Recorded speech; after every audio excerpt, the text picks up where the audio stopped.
ఈరోజు ఉదయం సుమారు 7 గంటల సమయంలో రామాయంపేట పోలీస్ స్టేషన్కి ఒక కంప్లైంట్ వచ్చింది.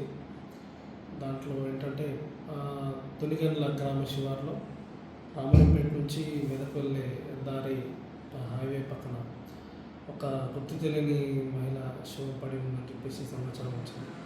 దానిపైన కంప్లైంట్ పైన కేసు రిజిస్టర్ చేసి నేను మా ఎస్ఐ గారు వెళ్ళి అక్కడ నేరస్థలాన్ని పరిశీలించగా అక్కడ ఒక మహిళ మృతదేహం ఉంది.